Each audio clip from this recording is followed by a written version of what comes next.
रहीम अस्सलाम वालेकुम। Chemistry class 10 chapter number 7 है एनालिटिकल केमिस्ट्री। इसका आज हम सेक्शन ए करेंगे, multiple choice question. MCQs number 1 है, the analytical chemistry deals with instruments and methods to dash identify and quantify the matter. Analytical chemistry instruments और methods के मदद से मैटर को आइडेंटिफाई, क्वांटिफाई और डैश करती है। ऑप्शन ए है मिक्स, ऑप्शन बी है सेपरेट, ऑप्शन सी है डिफरेंशिएट, ऑप्शन डी है मैनिपुलेट। तो इसका आंसर है सेपरेट। हम क्या लिखेंगे? The analytical chemistry deals with instruments and methods to separate, identify and quantify the matter. Option B separate इसका आंसर आएगा। एमसीक्यूज नंबर 2 है, the sample may be solid, liquid, gas और a dash in qualitative analysis. Qualitative analysis में sample जो है वो solid, liquid, gas या फिर डैश हो सकता है। A mixture, compound, substance, none of these.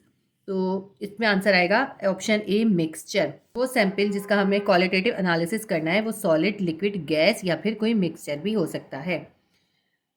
MCQ number 3 है, analysis deals with the identification of presence of functional group in compound is. Compounds के अंदर फंक्शनल ग्रुप की प्रेजेंस को आइडेंटिफाई करने के लिए कौन सा एनालिसिस किया जाता है? ऑप्शन ए है physical qualitative analysis, option B है analytical qualitative analysis, option C है organic qualitative analysis, option D है इनऑर्गेनिक क्वालिटेटिव एनालिसिस। इसमें ऑप्शन सी आंसर आएगा, ऑर्गेनिक क्वालिटेटिव एनालिसिस। इसकी रीज़न ये है कि ऑर्गेनिक कंपाउंड्स के अंदर जो है फंक्शनल ग्रुप होते हैं। उन फंक्शनल ग्रुप को फाइंड करने के लिए एनालिसिस का जो क्वालिटेटिव मेथड यूज़ होता है वो होता है ऑर्गेनिक क्वालिटेटिव एनालिसिस, जिसमें हम उन ऑर्गेनिक कंपाउंड्स के अंदर जो होता है प्रेसिपिटेशन करके उस प्रेसिपिटेशन के कलर से फाइंड करते हैं कि कौन सा फंक्शनल ग्रुप या कौन से ऑर्गेनिक कंपाउंड्स हैं।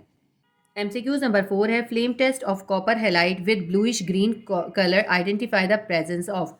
जब हम कॉपर हैलाइड को फ्लेम टेस्ट करते हैं यानी उसको बर्न करते हैं तो उसमें से ब्लूइश ग्रीन कलर का फ्लेम निकलता है। उससे हमें किस चीज़ की प्रेजेंस की आइडेंटिफिकेशन होती है? Option A halogen, option B है हाइड्रोजन, ऑप्शन सी है कॉपर, ऑप्शन डी है बी एंड सी, यानी कि बी एंड सी का मतलब है हाइड्रोजन और कॉपर दोनों। तो इसमें आंसर आएगा ऑप्शन सी कॉपर। कॉपर को जब हम कॉपर के हैलाइड को जब बर्न करते हैं तो उसमें से ब्लूइश ग्रीन कलर का फ्लेम निकलता है। एमसीक्यूज नंबर 5 है, the physical method use to measure physical properties is called. ऐसा फिजिकल मेथड जिसमें हम फिजिकल प्रॉपर्टीज को मेजर करते हैं वो क्या कहलाता है? ऑप्शन है combustion analysis method, option B है atomic emission spectroscopy method, option C है volumetric analysis method, option D है gravimetric analysis method.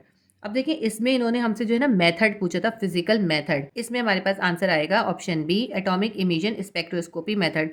Atomic emission spectroscopy का जो मेथड है वो फिजिकल प्रॉपर्टीज़ को फाइंड करने के लिए यूज़ किया जाता है। कंबस्शन में तो हम बर्न करते हैं, वॉल्यूमेट्रिक में हम वॉल्यूम फाइंड करते हैं और यानी कि हम टाइट्रेशन भी करते हैं, और ग्रेविमेट्रिक के अंदर जो होता है हम वेट करते हैं। तो जो फिजिकल मेथड जो है ना वो एटॉमिक इमिशन स्पेक्ट्रोस्कोपी मेथड है। एमसीक्यूज नंबर 6 है, the error caused by improper functioning of instrument is. Instrument की इम्प्रॉपर फंक्शनिंग की वजह से जो एरर होता है उसे कहते हैं option A determinant error, option B indeterminant error, option C systematic error, option D both A and C. Both A and C का मतलब है डिटर्मिनेंट एरर और सिस्टमेटिक एरर दोनों। तो इसका आंसर हमारे पास है option D both A and C. क्योंकि जो इंस्ट्रूमेंट की ख़राबी से या इम्प्रॉपर फंक्शनिंग से जो एरर कॉज होता है उसको हम डिटर्मिनेंट एरर भी कहते हैं और सिस्टमेटिक एरर भी कहते हैं, इसलिए हम option D both A and C को मार्क करेंगे। एमसीक्यूज नंबर 7 है, an agreement between a measured value and the accepted true value. Accepted true value और मेजर्ड वैल्यू के दरमियान जो अग्रीमेंट होता है यानी कि क्लोजनेस जो हम फाइंड करते हैं उसको क्या कहते हैं? ऑप्शन ए है एरर, ऑप्शन बी है एक्यूरेसी, ऑप्शन सी है प्रेसिशन, ऑप्शन डी है ऑल ऑफ दीज। इसका आंसर आएगा option B accuracy. MCQs number 8 है, spectroscopy is the interaction of light with. Spectroscopy के अंदर हम लाइट का इंट्रैक्शन करवाते हैं किसके साथ? ऑप्शन ए है लिक्विड के साथ, ऑप्शन बी है सॉलिड के साथ, ऑप्शन सी है गैस के साथ, ऑप्शन डी है मैटर के साथ। तो इसमें हम लिखेंगे मैटर, क्योंकि इसमें गैस, सॉलिड, स्पेक्ट्रोस्कोपी का मेथड जो है लिक्विड, गैस और जो है सॉलिड सब में हो किया जा सकता है। तो इसलिए हम इसमें यूज़ करेंगे मैटर, क्योंकि मैटर की ही तीनों फॉर्म्स होती हैं, लिक्विड, गैस और सॉलिड। सीक्वेंस नंबर 9 है, the gas is mobile phase in.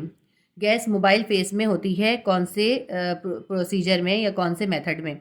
Option A है लिक्विड क्रोमेटोग्राफी, ऑप्शन बी है सॉलिड क्रोमेटोग्राफी, ऑप्शन सी है गैस क्रोमेटोग्राफी, ऑप्शन डी है नन ऑफ दीज। तो गैस क्रोमेटोग्राफी के अंदर जो होता है मोबाइल फेस के अंदर गैस यूज़ होती है और स्टेशनरी फेस के अंदर सॉलिड या फिर लिक्विड यूज़ होता है। एमसीक्यूज नंबर 10 है it is use to assess concentration और amount of given atomic molecular और आयनिक केमिकल। इन्होंने उस मेथड का नाम पूछा है जो एटॉमिक मॉलिक्यूलर और आयनिक केमिकल की जो होती है कॉन्सेंट्रेशन फाइंड करने के लिए यूज़ होता है। ऑप्शन ए है क्रोमेटोग्राफी, ऑप्शन बी है स्पेक्ट्रोस्कोपी, ऑप्शन सी है कंडक्टोमेट्री, ऑप्शन डी है पोटेंशियोमेट्री। इसके अंदर आंसर आएगा ऑप्शन बी स्पेक्ट्रोस्कोपी। स्पेक्ट्रोस्कोपी जो होता है किसी भी एटॉमिक मॉलिक्यूलर या आयनिक केमिकल की जो होती है कॉन्सेंट्रेशन फाइंड करने के लिए यूज होती है। हमारा section A multiple choice question complete हो गया। उम्मीद करती हूँ आपके लिए हेल्पफुल होगा। Please do share, like and subscribe my channel. Allah Hafiz.